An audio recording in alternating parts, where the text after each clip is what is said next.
नमस्कार दोस्तों, स्वागत है आप सभी के हिंदी स्टडी में। आशा करती हूँ आप सभी स्वस्थ होंगे और अच्छे से तैयारी कर रहे होंगे।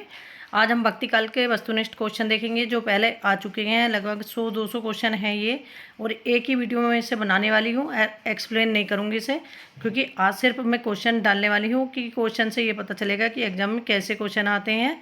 तो इससे आगे जो मैं क्वेश्चन कराऊंगी उससे मतलब एक्सप्लेन भी करूँगी और बताऊँगी। इसमें सिर्फ क्वेश्चन कराऊँगी, तो उससे देख के आपको पता चलेगा कि मतलब किस तरह से क्वेश्चन एग्जाम में पूछे गए हैं। ठीक है। और आप मेरे चैनल पर पहली बार आए तो चैनल को सब्सक्राइब कर लेना, बेल आइकन को क्लिक कर लेना, जिससे आने वाली वीडियो का नोटिफिकेशन आपको मिल सके। स्टार्ट करते हैं आज की क्लास अपनी। संवत 1375 से संवत मतलब 1700 तक के साहित्य में कौन सी भावधारा परिलक्षित होती है? तो 1375 से 1700 तक के साहित्य में कौन सी भावधारा परिलक्षित होती है? तो इसमें ऑप्शन हमारा कौन सा होगा? भक्ति काल। तो ऑप्शन डी होगा। धर्मदास किसके शिष्य थे? तो धर्मदास किसके शिष्य थे? ये कबीरदास के शिष्य थे धर्मदास। इसमें ऑप्शन बी सही होगा। शुद्ध द्वैतवाद दर्शन के प्रवर्तक हैं, तो शुद्ध द्वैतवाद दर्शन के प्रवर्तक कौन है? बालवाचार्य हैं, तो इसमें ऑप्शन सी सही होगा। निम्नलिखित में से कौन कृष्ण भक्ति का संप्रदाय नहीं है? तो कृष्ण भक्ति का संप्रदाय कौन सा नहीं है इसमें? तत्व सुखी संप्रदाय, ऑप्शन सी, क्योंकि तत्वमुखी संप्रदाय राम काव्य से संबंधित है। स्वयं सुखी या तत्वसुखी राम काव्य से संबंधित है। इसी तरह से सारे क्वेश्चन कराऊंगी आगे के, क्योंकि इसमें ज़्यादा एक्सप्लेन भी नहीं करूंगी। जो क्वेश्चन है बस उस सिर्फ आइडिया के लिए पता चल जाएगा कि ये क्वेश्चन इस तरह से एग्जाम में आए हैं। ठीक है, आगे देखते हैं। शुद्ध अद्वैतवाद बालवाचार्य, अद्वैतवाद शंकराचार्य, विशिष्ट द्वैतवाद रामानुचार्य, द्वैतवाद माधवाचार्य। तो इसमें ऑप्शन हमारा कौन सा सही होगा? 1, 2, 3। तो ये ऑप्शन सी सही होगा इसमें। ठीक है, आगे देखते हैं।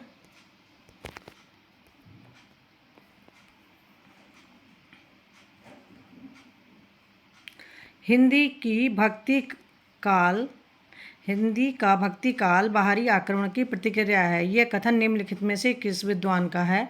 तो हिंदी का भक्ति काल बाहरी आक्रमण की प्रक्रिया है, यह कथन किसका है? तो ये कथन है मतलब रामचंद्र शुक्ल जी का। तो इसमें ऑप्शन हमारा सी सही होगा। रामानुज के श्री संप्रदाय में किसकी उपासना होती है? तो रामानुज के श्री संप्रदाय में किसकी उपासना होती है? तो ये विष्णु की उपासना होती है। तो इसमें ऑप्शन सी सही होगा। द्वैतवाद किस आचार्य द्वारा प्रवर्तित संप्रदाय है? तो द्वैतवाद किस आचार्य द्वारा प्रवर्तित संप्रदाय है? तो द्वैतवाद माधवाचार्य का है, अद्वैतवाद शंकराचार्य। श्री वल्लभाचार्य ने जिस कृष्ण भक्ति को प्रतिष्ठित किया उसका दार्शनिक आधार है? तो वल्लभाचार्य ने जिस कृष्ण भक्ति को प्रतिष्ठित किया उसका दार्शनिक आधार क्या है? तो उसका दार्शनिक आधार है शुद्धा दर्शन। तो ऑप्शन सी होगा इसमें सही।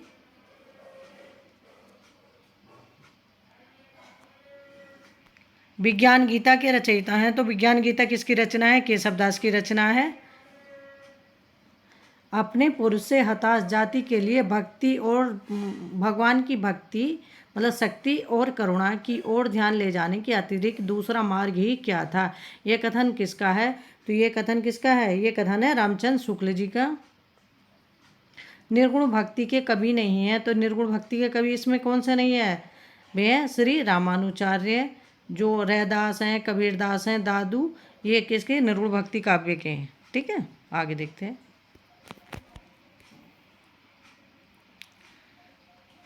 श्री वल्लभाचार्य ने जिस कृष्ण भक्ति को प्रतिष्ठित किया उसका दार्शनिक आधार है। तो श्री वल्लभाचार्य ने जिस कृष्ण भक्ति को प्रतिष्ठित किया उसका दार्शनिक आधार क्या है? शुद्ध द्वैत है। तो इसमें ऑप्शन हमारा सी सही होगा। गंग कवि का जन्म स्थान है, तो गंग कवि का जन्म स्थान कहाँ है? इटावा है। भ्रमर गुफा के लिए दूसरा उपयुक्त नाम है, तो भ्रमर गुफा के लिए उपयुक्त नाम है दूसरा ब्रह्मरंध्र। निर्गुण भक्ति के कवि नहीं है, तो निर्गुण भक्ति के कवि कौन नहीं है? इसमें रामानुचार्य, ये मैं बता चुकी थी आपको। संत साधना का साहित्यिक रूप प्रारंभ होता है, तो संत साहित्य का मतलब संत साधना का साहित्यिक रूप प्रारंभ कहाँ से होता है? पंढरपुर से। ज्ञानेश्वरी शाखा के प्रमुख संत कवि का क्या नाम है? तो ज्ञानेश्वरी शाखा के प्रमुख संत कवि का क्या नाम है? तो ये है कबीरदास। कबीरदास के गुरु का नाम क्या है? तो कबीरदास के गुरु का नाम क्या है? रामानंद है। आगे देखते हैं। सदुकड़ी भाषा से हास्य है, तो सदुकड़ी भाषा से क्या हास्य है? तो सदुकड़ी भाषा से हमारा हास्य क्या है कि जिसमें साधु संतों की गुप्त बातों, मतलब जिसमें अनेक प्रांतीय भाषाओं बोलियों के शब्दों का मिश्रण हो। तो ऑप्शन इसमें सी सही होगा हमारा। अंगबधू किसकी रचना है? तो अंगबधू किसकी रचना है? ये दादू दयाल की रचना है। सिकंदर लोदी ने किसके कहने पर कबीरदास को जंजीर से बांधकर गंगा में डुबोया था? तो कबीरदास ने किसके कहने पर, मतलब सिकंदर लोदी ने किसके कहने पर कबीरदास को जंजीर से बांधकर गंगा में डुबोया था? तो वो थे शेख तकी। ऑप्शन सी होगा इसमें। कबीरदास की मृत्यु कहाँ हुई थी? मगहर में हुई थी। संत काव्य नाम किसने दिया? तो संत काव्य नाम किसने दिया? रामकुमार वर्मा ने दिया था। मासी कागज छुओ नहीं, कलम गयो नहीं हाथ, किसके विषय में कहा गया है? तो ये कहा है कबीरदास जी ने, क्योंकि ये बिना पढ़े लिखे थे कबीरदास जी। आगे देखते हैं। भाषा बहुत परिष्कृत और परिमार्जित न होने पर भी कबीर की उक्तियों में कहीं कहीं विलक्षण प्रभाव और चमत्कार है। प्रतिभा उनमें बड़ी प्रकट थी, इसमें कोई संदेह नहीं। पंक्तियों के लेखक हैं, तो ये पंक्तियाँ किसकी हैं? ये पंक्तियाँ हैं रामचंद्र शुक्ल जी की। तुम जिन्हीं जानो गीत है यहू निज ब्रह्म विचार, किसने कहा है? तो तुम निज जानो गीत है निज ब्रह्म विचार, ये पंक्तियाँ हैं किसकी हैं?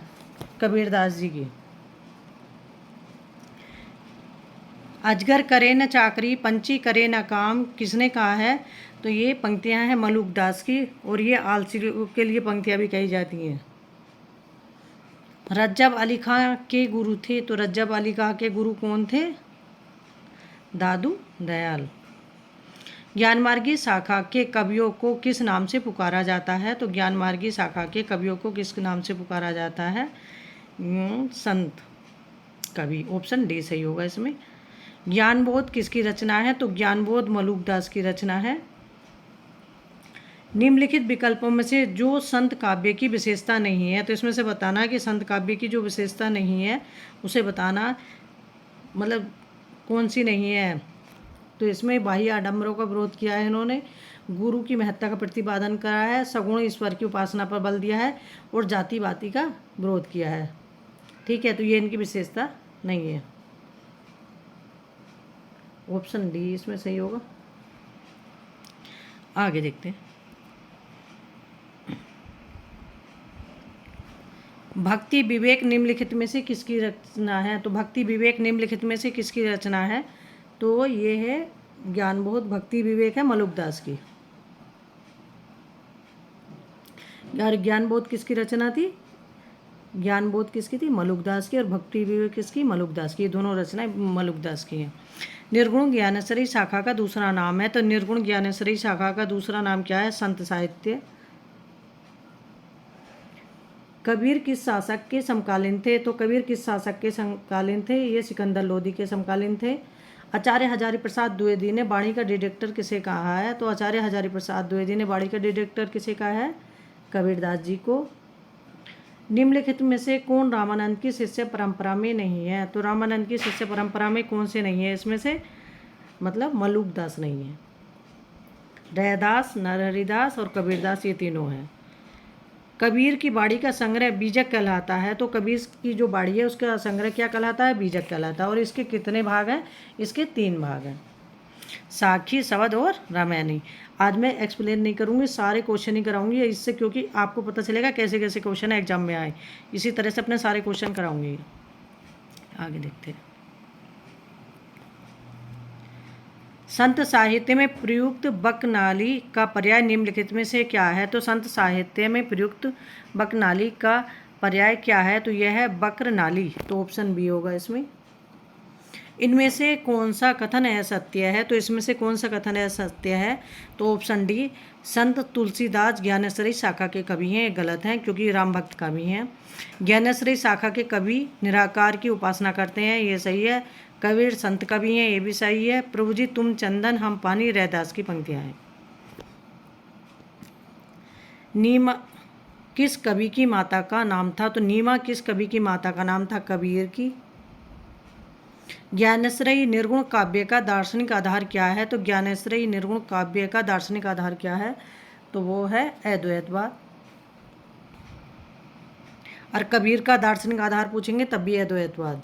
और विशिष्ट द्वैतवाद किनका है? वो है तुलसीदास जी का। निर्गुण काव्य धारा की प्रवृत्ति है, तो निर्गुण काव्य धारा की प्रवृत्ति क्या है? तो वो है रूढ़ियों एवं बाह्य आडंबरों का विरोध। तो ऑप्शन सी सही होगा इसमें। कबीरदास किस काव्यधारा का प्रतिनिधित्व करते हैं? तो कबीरदास किस काव्यधारा का प्रतिनिधित्व करते हैं? तो वो करते हैं संत काव्यधारा का। आगे देखते हैं।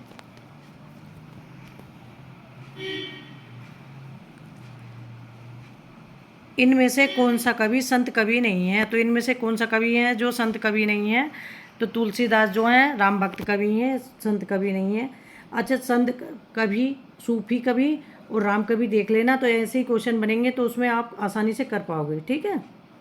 निर्गुण संत कवियों में सर्वाधिक शास्त्रज्ञ एवं सुशिक्षित थे। तो मतलब सर्वाधिक शास्त्रज्ञ एवं सुशिक्षित थे तो वो कौन थे? सुंदरदास। और श्रृंगार रस के घोर विरोधी कौन थे? सुंदरदास। ज्ञानेश्वरी शाखा के प्रमुख कवि हैं, तो ज्ञानेश्वरी शाखा के प्रमुख कवि कौन है? कबीरदास हैं। हरडेवाड़ी एवं अंगवधु किसकी वाणी का संकलन है? तो हरडेवाड़ी एवं अंगवधु ये किसकी वाणी का संकलन है? तो ये दादू दयाल की।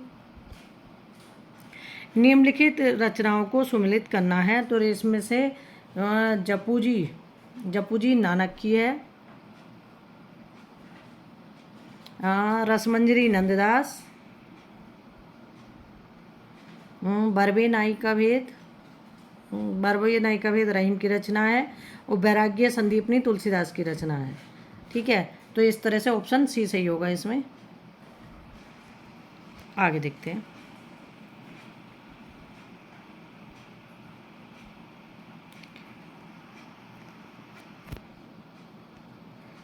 संत हृदय नवनीत समाना किसकी पंक्तियां हैं? तो संत हृदय नवनीत समाना ये पंक्तियां किसकी हैं? तो ये पंक्तियां हैं तुलसीदास जी की। ऑप्शन बी सही होगा। चंडी चरित किसकी मतलब विशिष्ट साहित्यिक रचना है? तो चंडी चरित किसकी रचना है? गुरु गोविंद सिंह की रचना है।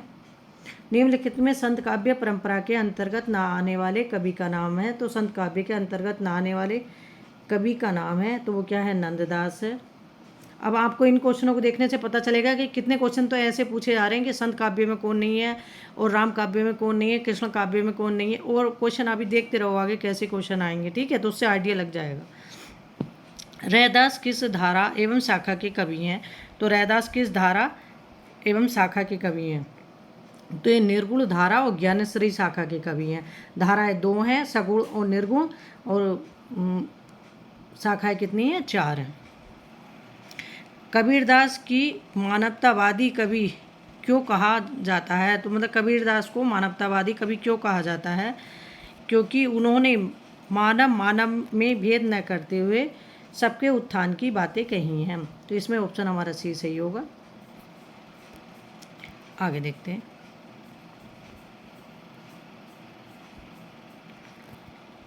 साहित्य लहरी के रचनाकार हैं, तो साहित्य लहरी के रचनाकार कौन है? ये साहित्य लहरी सूरदास की रचना है, और दृष्टिकूट पद है इसमें।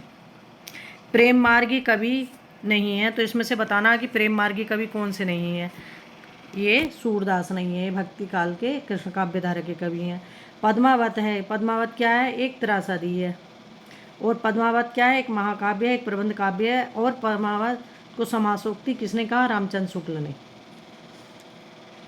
कयामत का वर्णन जायसी द्वारा रचित काव्य में हुआ है, तो कयामत का वर्णन जायसी द्वारा रचित काव्य में हुआ है, किस में हुआ है? तो वो आखिरी कलाम में हुआ है। मोही का हंसे ही की कोहारी किसने किससे कहा? तो ये पंक्ति जायसी ने शेरशाह से कही थी कि जब मतलब शेरशाह जायसी को देख के हंस रहे थे, क्योंकि जायसी एक आंख से काने थे। एक आगे देखते हैं।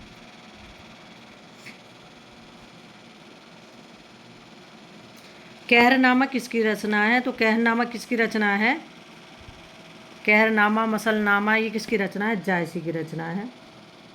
चित्रावली किसकी रचना है? तो चित्रावली उस्मान की रचना है।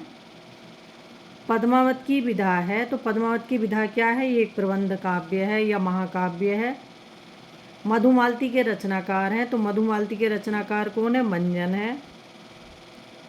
अखरावट काव्य कृति के रचयिता हैं, तो अखरावट किसकी रचना है? मलिक मोहम्मद जायसी की रचना है।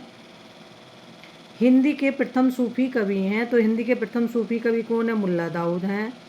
मुल्ला दाऊद की भाषा है, तो मुल्ला दाऊद की भाषा क्या है? ठेठ अवधी है। अनल हक मैं ही ब्रह्मा हूँ की घोषणा किसने की? तो ये की थी मंसूर ने। आगे देखते हैं।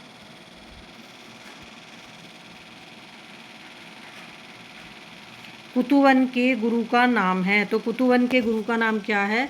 तो शेख बुरहान है कुतुबन के गुरु का नाम। ऑप्शन डी होगा इसमें सही। सूफी कवियों का सबसे प्रिय अलंकार है, तो सूफी कवियों का सबसे प्रिय अलंकार है समासोक्ति है। रस रतन के रचयिता हैं, तो रस रतन के रचयिता कौन है? फूंकर कवि हैं। भक्तिकालीन सूफी काव्यधारा की विशेषताओं के संदर्भ में निम्नलिखित में से एक विशेषता गलत है, उस गलत विशेषता को चुनिए। तो इसमें से बताना कि कौन सी विशेषता गलत है। तो इस काव्यधारा के सभी कवि मुसलमान तथा विदेशी थे, ये गलत है, ऑप्शन ए। फिर इसमें दो मुझे गलत हैं, क्योंकि इसमें ऑप्शन सी भी गलत है। इस काव्यधारा के कवियों ने अवधी एवं राजस्थानी में रचनाएं की हैं, ये भी गलत है, क्योंकि अवधी भाषा की रचनाएं की गई हैं भक्त सूफी काव्यधारा में। तो आगे देखते हैं। इनमें से कौन सी कृति जायसी की अक्षय कीर्ति के आधार पर रची गई? तो इनमें से कौन सी रचना है जो जायसी की अक्षय कीर्ति के आधार पर रची गई? वो है पद्मावत। निम्नलिखित में से किस कवि ने सिर्फ अवधी भाषा में ही रचना की है? तो अवधी भाषा में रचना किसने की है? केवल जायसी ने की है। आगे देखते हैं।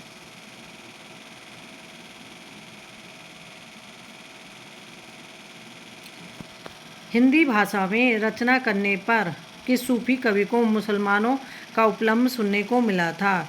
तो वो कौन से कवि थे जिन्होंने सूफी कवि सूफी कवि हिंदी भाषा में रचना करने पर उन्हें मुसलमानों से उपलम्ब सुनने को मिला था? वो थे नूर मोहम्मद।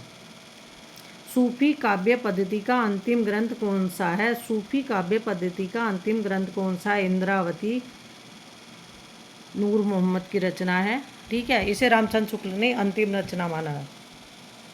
आगे देखते हैं। कुतुबन की रचना कौन सी है? तो कुतुबन की रचना कौन सी है? मृगावती है। और मृगावती को सूफी काव्य की पहली रचना किसने माना है? रामचंद्र शुक्ल जी ने। पद्मावत में पद्मनी प्रतीक है, तो पद्मावत में पद्मनी प्रतीक है किस चीज़ का? परम सत्ता का। तो ऑप्शन सी सही होगा इसमें।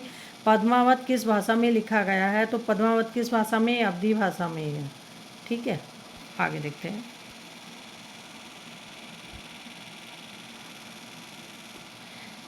पद्मावत में रतन सेन किसका प्रतीक है? तो पद्मावत में रतन सेन किसका प्रतीक है? रतन सेन मन का प्रतीक है। और हृदय का सिंहलदीप प्रतीक है। बुद्धि का पद्मावती प्रतीक है। इसके प्रतीक देख लेना सभी अच्छे से। वो तो मैं सब कराऊंगी आपको, क्वेश्चन ये एक्सप्लेन करके भी जो करा रही थी भक्ति काल के, लेकिन एक आधार आपको ये दिखा रही हूँ कि कैसे क्वेश्चन एग्जाम में पूछे गए। ये सभी क्वेश्चन एग्जाम में आए हुए हैं। ठीक है। साधना की चार अवस्थाएं सरीहत, तरीहत, मरीहत और हकीकत का संबंध है। तो साधना की चार अवस्थाओं सरी, तरी, मरी और हकीकत का संबंध किससे है? सूफी साधना से है। सूफी मत में वर्णित साधक की चार अवस्थाओं सरी, तरी, मरीहत, हकीकत की भारतीय भक्ति मार्ग के साथ सही क्रम में संगति होगी। तो मतलब जो सूफी काव्य की चार अवस्थाएं हैं उनकी भारतीय भक्ति मार्ग के साथ सही क्रम कौन सा है? तो आचरण, उपासना, सत्यबोध और सिद्ध अवस्था। तो ऑप्शन सी होगा इसमें। उज्ज्वल नीलमणि के रचयिता हैं, तो उज्ज्वल नीलमणि के रचयिता कौन है? रूप गोस्वामी हैं। हित 84 के रचयिता हैं, तो हित 84 के रचयिता कौन है? हित हरिवंश है। जायसी किस धारा के कवि हैं? तो जायसी किस प्रेमाख्यान काव्य धारा के कवि हैं? आगे देखते हैं। इनमें से सूफी काव्य धारा का कवि कौन सा नहीं है? तो सूफी काव्य धारा का कवि कौन सा नहीं है? नावादास नहीं है, ये राम भक्त कवि हैं। कौन सी रचना जायसी कृत नहीं है? तो जायसी की रचना कौन सी नहीं है? मधुमालती इनमें ये मंजन की रचना है। अखरावट, पद्मावत, आखिरी कलाम ये जायसी की रचना है। इनमें से जायसी की कौन सी रचना नहीं है? तो जायसी की रचना कौन सी नहीं है? चित्रावली नहीं है, ये उस्मान की रचना है। देखो कितने क्वेश्चन तो जायसी से ही पूछे गए कि जायसी की कौन सी रचना ही नहीं है, कौन सी है। सारी रचनाएं अच्छे से देख लेना। पद्मावत को समासोक्ति किसने कहा है? तो पद्मावत को समासोक्ति किसने कहा है? रामचंद्र शुक्ल ने कहा है। हिंदू मकबर पाँव न राखियो, तो हिंदू मकबर पाँव न राखियो ये नूर मोहम्मद की पंक्तियाँ और किससे ली गई हैं? अनुराग बासरी से। पद्मावत के अनुच्छेदों का नाम है, तो पद्मावत के जो अनुच्छेद हैं उनका नाम क्या है? खंड है। और कितने खंड हैं? 57 खंड। आगे देखते हैं।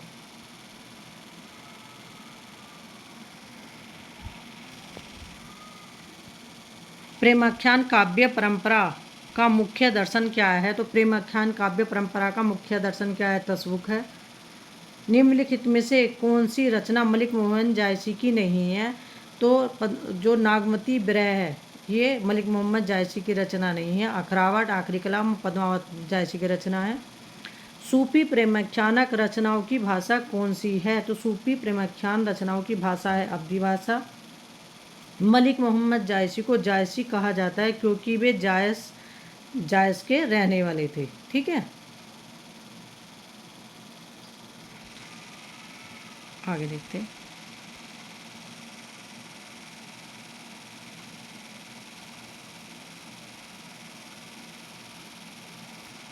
नूर मोहम्मद की रचना, नूर मोहम्मद की रचना इनमें से कौन सी है?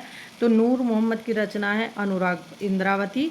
इसमें जो दे रखी अनुराग बासरी भी नूर मोहम्मद की रचना है। पद्मावत को सूफी काव्य मानने से इनकार करने वाले आलोचक इनमें से कौन है? तो पद्मावत को सूफी काव्य मानने से इनकार करने वाले आलोचक हैं वो हैं विजयदेव नारायण शाही। सूफी काव्यधारा के पहले कवि हैं, तो सूफी काव्यधारा के पहले कवि कौन से हैं? मुल्ला दाऊद हैं। इनकी रचना है चंदायन। केशव कहीं न जाए का कहिए, देख तब रचना विचित्र अति, समझी मन ही मन रहिए। ये पंक्तियाँ किसकी हैं? तो ये पंक्तियाँ हैं तुलसीदास जी की। आगे देखते हैं।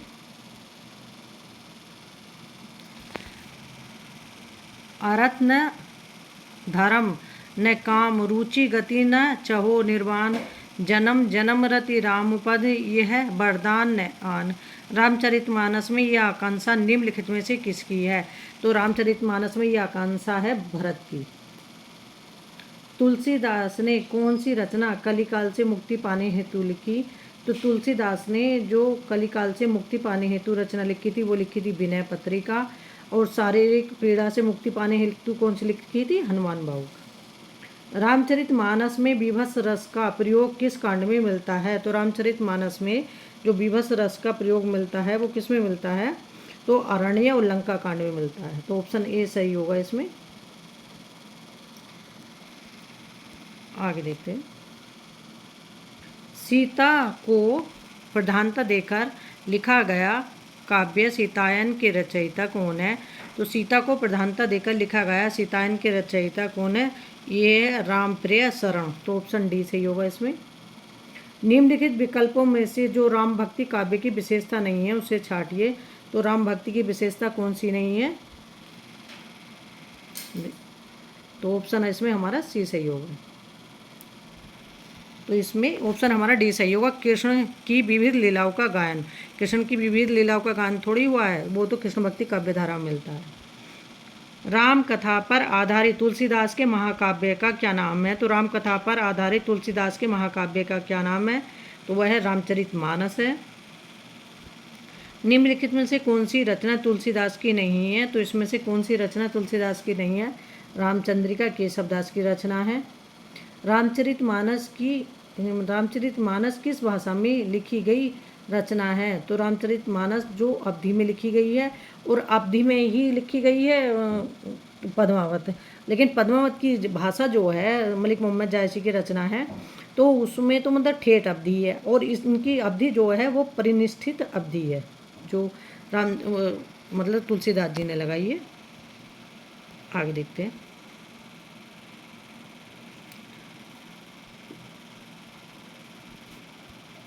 लोक नायक वही हो सकता है जो समन्वय करने का अपार धैर्य लेकर आया हो।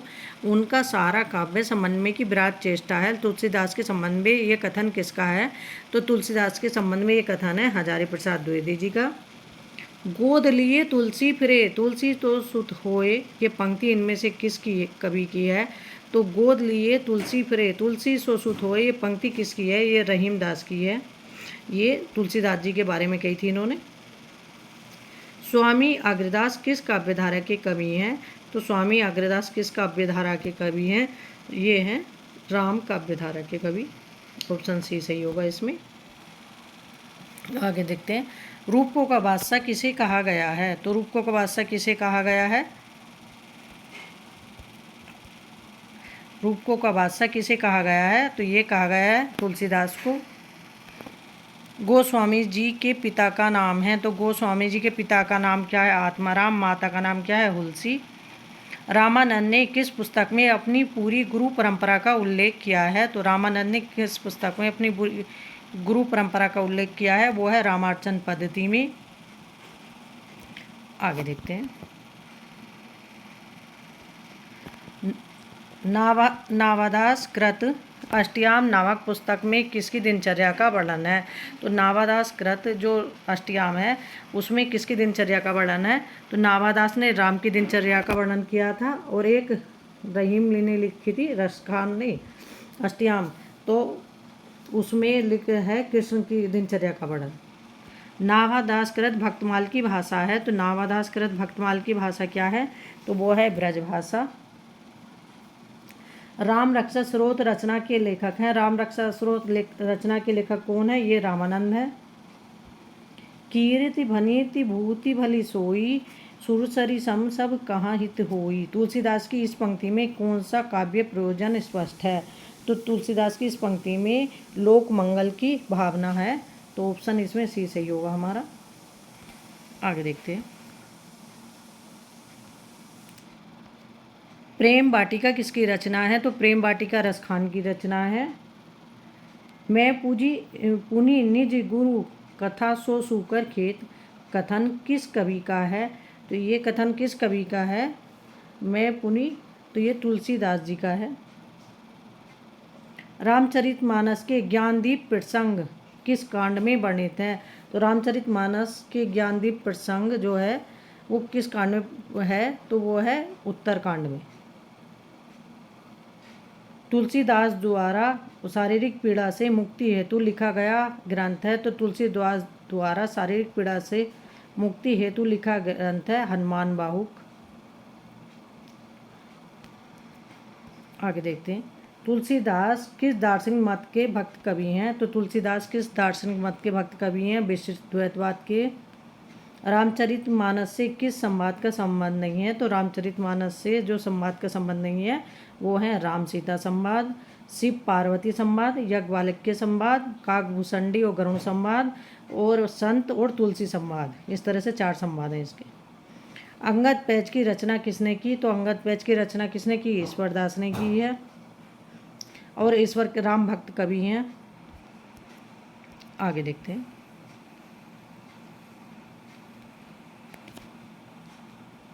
सूरदास जी को जीवन उत्सव का कवि किसने कहा? तो सूरदास जी को जीवन उत्सव का कवि किसने कहा? ये कहा रामचंद्र शुक्ल जी ने। रामचरितमानस महाकाव्य की रचना है, शैली है। तो रामचरितमानस जो महाकाव्य है इसकी रचना शैली कौन सी है? तो यह है दोहा चौपाई शैली, और जो जायसी की पद्मावत है उसकी शैली भी दोहा चौपाई शैली है। अवधी एवं ब्रजभाषा दोनों में रचना करने वाले कवि हैं, तो अवधी एवं ब्रजभाषा दोनों में रचना करने वाले कवि हैं तुलसीदास, और एक कवि अगर तुलसीदास ना हो तो मलुकदास हैं। आगे देखते हैं, विज्ञान गीता की रचना किसने की? तो विज्ञान गीता की रचना किसने की? तो ये केशव दास की रचना है। खेट कोतुकम किसकी रचना है? तो खेट कोतुकम किसकी रचना है? ये रहीम की रचना है। तुलसी की भक्ति का स्वरूप क्या है? तो तुलसी की भक्ति का स्वरूप क्या है? वो है दास्य भाव है। इनमें से कौन सा ग्रंथ तुलसीदास द्वारा रचित नहीं है? तो तुलसीदास द्वारा रचित कौन सा ग्रंथ नहीं है? रसमंजरी। रसमंजरी नंददास की रचना है। आगे देखते हैं, इनमें से कौन सी रचना तुलसीदास की नहीं है? तो कौन सी रचना तुलसीदास की नहीं है? साकेत, ये मैथिली शरण गुप्त की रचना है। रामचरितमानस, गीतावली, कवितावली, ये तुलसीदास की रचना है। अबलो नसानी अब न नसेहु पद के रचयिता हैं। अबलो नसानी अब न नसहु पद के रचयिता कौन है? तुलसीदास हैं। भक्ति काल के किस कवि को जातीय कवि कहा जाता है? तो भक्ति काल के कौन से कवि हैं जिन्हें जातीय कवि कहा जाता है? तुलसीदास को। गीतावली है, तो गीतावली क्या है? मुक्तक काव्य है। आगे देखते हैं। कृष्ण गीतावली नामक काव्य कृति के रचयिता हैं। तो कृष्ण गीतावली नामक काव्य कृति के रचयिता कौन है? तो ये मतलब तुलसीदास की रचना है। तुलसीदास जी ने जो ब्रह्म गीत परंपरा के अंतर्गत ब्रह्म गीत की रचना की है, जो संकलित है किसमें? कृष्ण गीतावली में है। भक्ति काल के किस कवि ने संस्कृत को छोड़कर भी संस्कृत की शास्त्रीय परंपरा का निर्वाह किया है? तो ऐसे कौन से कवि हैं जिन्होंने संस्कृत की मतलब काव्य परंपरा को छोड़कर संस्कृत की मतलब काव्य परंपरा को निर्वाह किया, मतलब संस्कृत को छोड़कर संस्कृत की शास्त्रीय परंपरा का निर्वाह किया? वो है तुलसीदास जी। रहीमकृत मदनाष्टक की भाषा है, तो रहीमकृत मदनाष्टक की भाषा क्या है? खड़ी बोली है। आगे देखते हैं।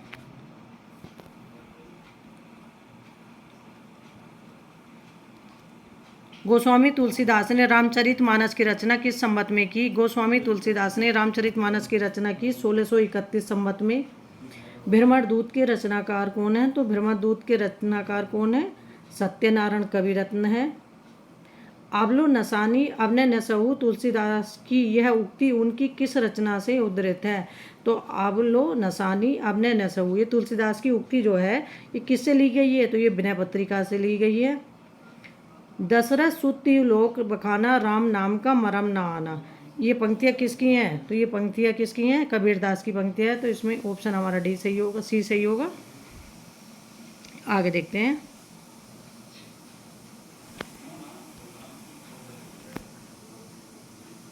आचार्य रामचंद्र शुक्ल ने गोस्वामी तुलसीदास द्वारा रचित ग्रंथों की संख्या कितनी मानी है? आचार्य रामचंद्र शुक्ल ने गोस्वामी तुलसीदास द्वारा रचित ग्रंथों की संख्या कितनी मानी है? 12 मानी है। उनमें से 5 बड़े और 7 छोटे माने हैं। ठीक है, इस तरह से। आगे देखते हैं। आज इतनी बड़ी वीडियो का बनाने का मतलब सिर्फ यही है कि जो क्वेश्चन है मैं आपको ये बता सकूं कि भक्ति काल के सारे क्वेश्चन कैसे आए हैं। तो अलग अलग वीडियो में ना बना के मैंने सोचा सबको एक वीडियो में बनाया जाए और इससे आपको आइडिया लगा जाए। आगे मैं कराऊंगी तो उससे एक्सप्लेन कराते हुए बताती चलूँगी और करवाती चलूँगी। ठीक है, देखते हैं आगे। तुलसीदास की प्रमुख रचना है, तो तुलसीदास की प्रमुख रचना कौन सी है? रामचरितमानस है। कबहु जोग वियोग न जाके देखा प्रकट विरह दुख ताके, उपर्युक्त पंक्तियाँ कहाँ से उद्धृत और रचनाकार कौन है?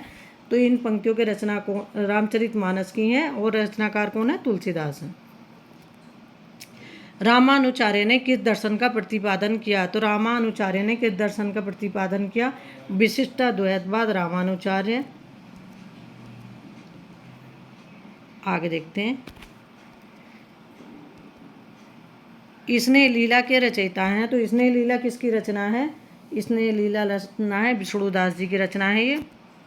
प्रधुमचरित किसकी रचना है? तो प्रधुमचरित रचना है ये सुधीर अग्रवाल की। स्वर्गारोहण रचना किसकी है? ये विष्णुदास की है। मधुमालती चतुर्भुज दास की है। मधुमालती एक मंजन की भी रचना है। चिताई वार्ता नारायण दास की रचना है। तो इस तरह से ऑप्शन इसमें हमारा बी सही होगा। ये देखते हैं। अष्टछाप के संस्थापक हैं, तो अष्टछाप के संस्थापक कौन है? ये हैं विठलनाथ हैं। 84 वैष्णव की वार्ता का संबंध किस संप्रदाय से है? तो 84 वैष्णव की वार्ता का संबंध किस संप्रदाय से है? तो ये है वल्लभ संप्रदाय से। आगे देखते हैं।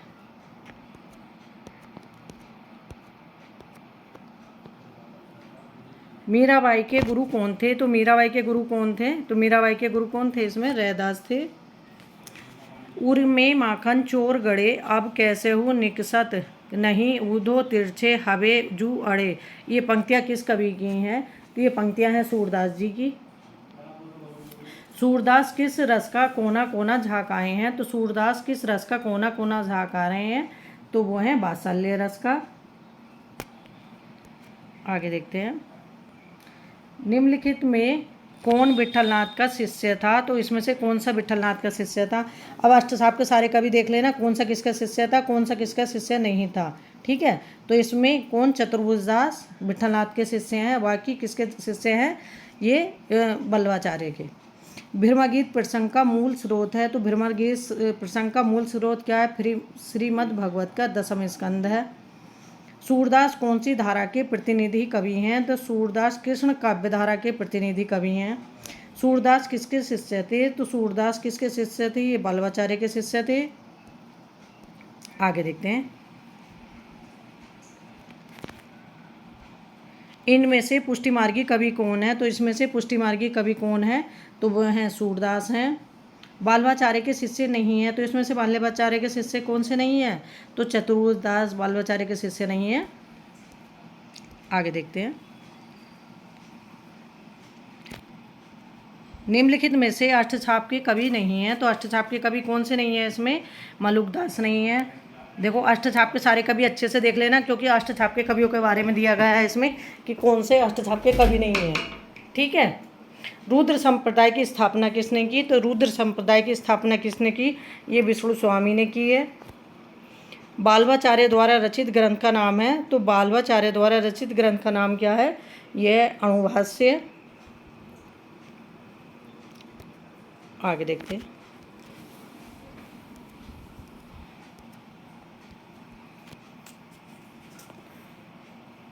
नंददास किस काव्य धारा से संबंधित हैं? तो नंददास किस काव्य धारा से संबंधित हैं? तो ये नंददास जो कृष्ण काव्य धारा से संबंधित हैं। इनमें से सूर की रचना कौन सी नहीं है? तो इसमें सूर की रचना कौन सी नहीं है? रास पंचाध्यायी नहीं है, रास पंचाध्यायी नंददास की रचना है। इनमें से कृष्ण भक्ति कवि कौन सा है नहीं है? तो कृष्ण भक्ति कवि कौन सा नहीं है?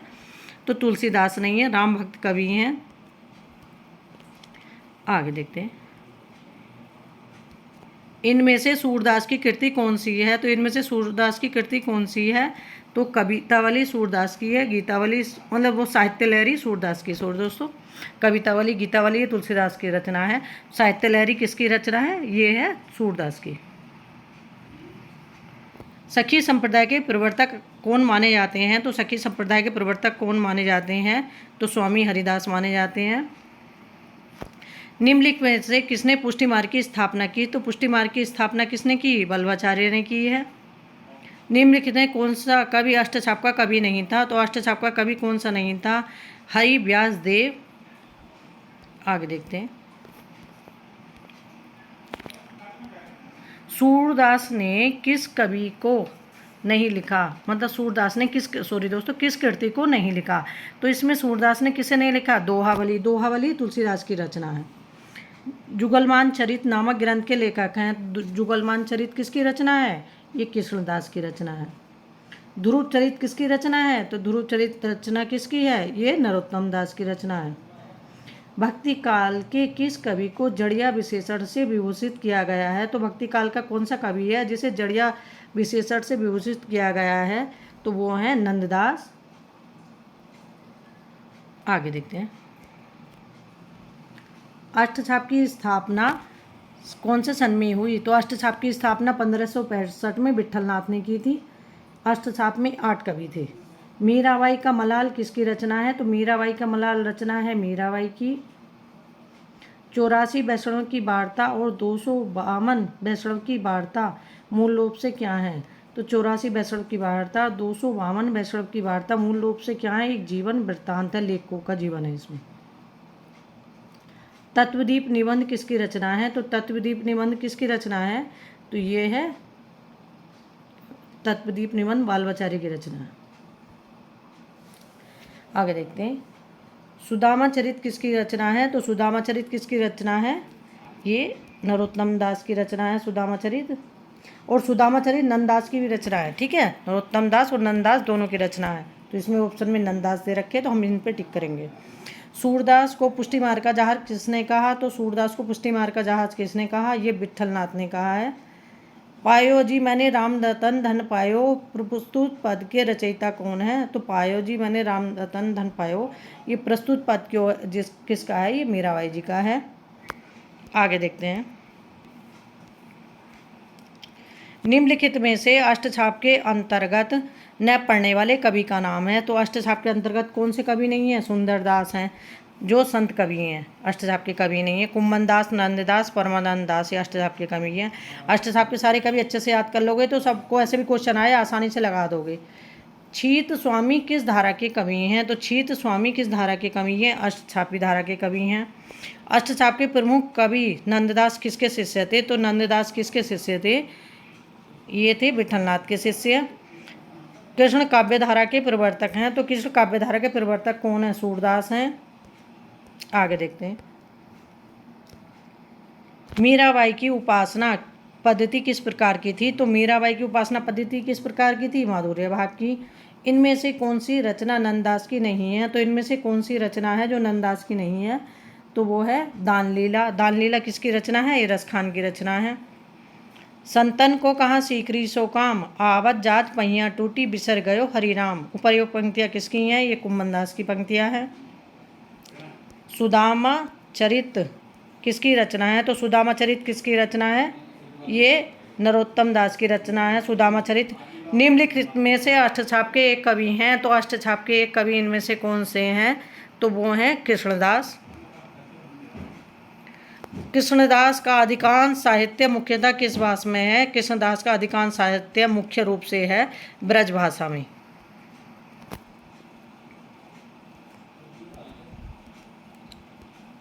आगे देखते हैं। मनुष्य होने पर भी रसखान ने कहाँ बसने की इच्छा व्यक्त की है? मनुष्य होने पर रसखान ने कहाँ बसने की इच्छा की है? तो वो की है उन्होंने गोकुल के गांव में। ठीक है, तो ऑप्शन ए सही होगा इसमें। सूरदास की अधिकतर रचनाएं किस भाषा में हैं? तो सूरदास की अधिकतर रचनाएं किस भाषा में हैं? वो ब्रज भाषा में हैं। निम्नलिखित में से निम्बार्चार्य का संबंध किससे है? तो निम्बार्चार्य का संबंध किससे है? द्वैतवाद से। द्वैतवाद के प्रणेता है। तो द्वैतवाद के प्रणेता है माधवाचार्य।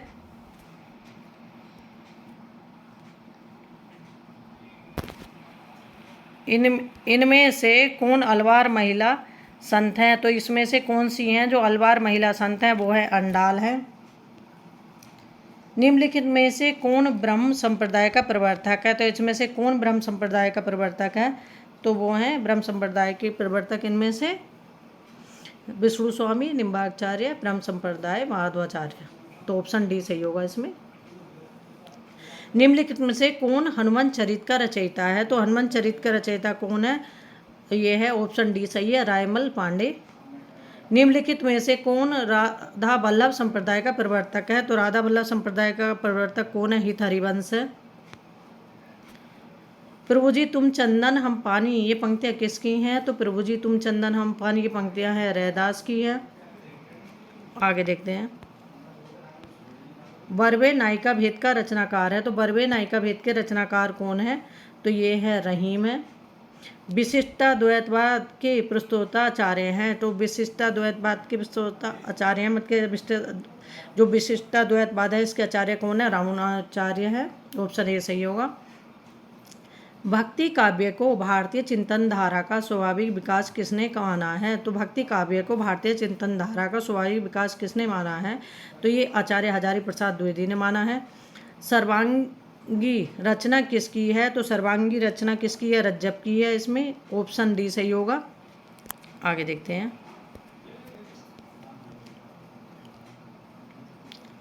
मुसलमान अनुयायी कबीर को किसका शिष्य मानते हैं? तो मुसलमान अनुयायी जो है कबीर को किसका शिष्य मानते हैं? ये मानते हैं शेख तगी का। सहजोबाई किस शाखा की रचनाकार हैं? तो सहजोबाई किस शाखा की रचनाकार हैं? ज्ञानेश्वरी शाखा की। कबीर की बाड़ी का संग्रह किस नाम से प्रसिद्ध है? तो कबीर की बाड़ी का संग्रह किस नाम से प्रसिद्ध है? बीजक नाम से प्रसिद्ध है। रोस्तुल हया हक के रचयिता हैं। तो रोस्तुल हया हक के रचयिता कौन है? तो ये है नूर मोहम्मद है। निरंजनी संप्रदाय के प्रवर्तक कवि कौन है? तो निरंजनी संप्रदाय के प्रवर्तक कौन है? ये हरिदास निरंजनी। अनुराग बासरी के रचयिता कौन है? तो अनुराग बासरी किसकी रचना है? ये नूर मोहम्मद की रचना है। आचार्य रामचंद्र शुक्ल ने प्रेमाख्यान काव्य परंपरा का प्रथम ग्रंथ किसे माना है? मतलब कवि किसे माना है? तो आचार्य रामचंद्र शुक्ल ने जो प्रेमाख्यान काव्य परंपरा का प्रथम कवि माना है, कुतुबन को माना है। तुलसीदास विनय पत्रिका की भाषा है, तो तुलसीदास की विनय पत्रिका की भाषा कौन सी है? ब्रज भाषा है।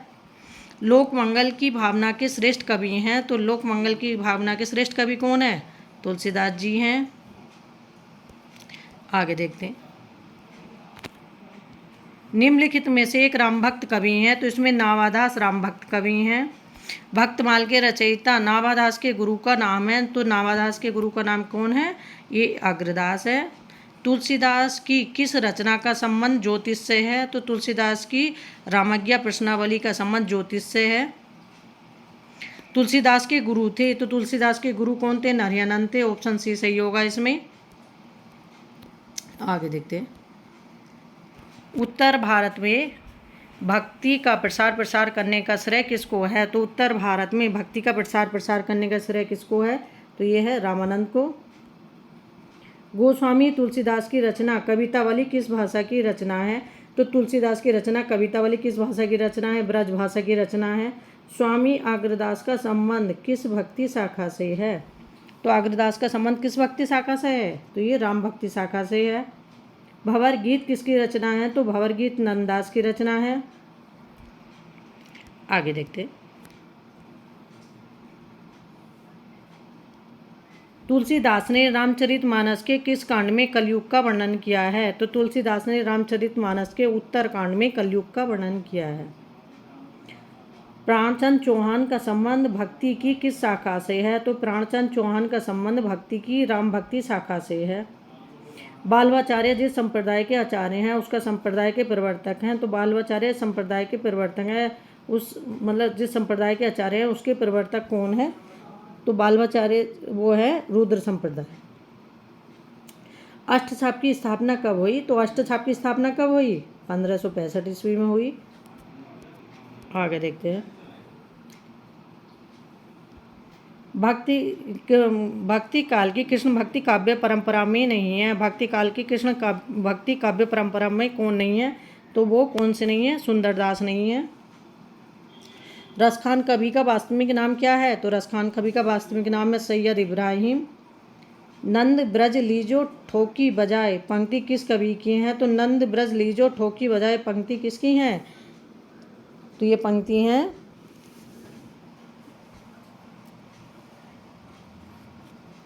नंद लीजो ठोक बजाए पंक्ति है सूरदास की।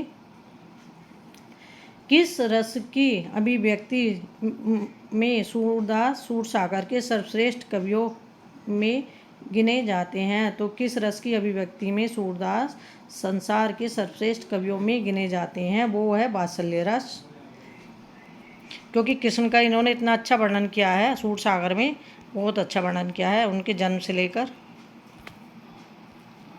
आगे देखते हैं। मीराबाई के पदों में किस भाषा का प्रयोग हुआ है? तो मीराबाई के पदों में राजस्थानी मिश्रित ब्रज भाषा का प्रयोग हुआ है। गोस्वामी तुलसीदास ने रामचरितमानस की रचना किस उद्देश्य से की थी? तो गोस्वामी तुलसीदास ने रामचरितमानस की रचना जो की थी वो स्वतः सुखाय के उद्देश्य से की थी। मलिक मोहम्मद जायसी ने आखिरी कलाम में किस बादशाह की प्रशंसा की? तो मलिक मोहम्मद जायसी ने आखिरी कलाम में मतलब बाबर की प्रशंसा की। आगे देखते हैं। तन चितुर मन राजा कीना यह सिंगल बुद्धि पद्मनी चीना पंक्तियाँ किसकी हैं? तो ये पंक्तियाँ हैं पद्मावत से। निम्नलिखित में कौन सी नरोत्तम दास की विख्यात कृति है? तो नरोत्तम दास की विख्यात कृति कौन सी है? तो ये है सुदामा चरित। किस रचनाकार के बचपन का नाम रामबोला है? तो रामबोला किसके बचपन का नाम है? ये तुलसीदास के बचपन का नाम है। आगे देखते हैं। पुष्टि मार्ग के प्रवर्तक है, तो पुष्टि मार्ग के प्रवर्तक कौन है इनमें से? ये है बल्लवाचार्य। निम्नलिखित में से कौन निर्गुण भक्ति धारा का कवि नहीं है? तो इनमें से निर्गुण भक्ति धारा का कवि कौन सा नहीं है? तो जो है वो है मीरा। अब इसलिए आप कन्फ्यूजन होंगे कि सूफी मतलब सगुण उसके हैं, सूफी काव्य धारा के, लेकिन काव्य धारा के नहीं, शाखा के हैं, क्योंकि धारा दो हैं, निर्गुण और सगुण। ठीक है, इसमें कन्फ्यूज मत होना।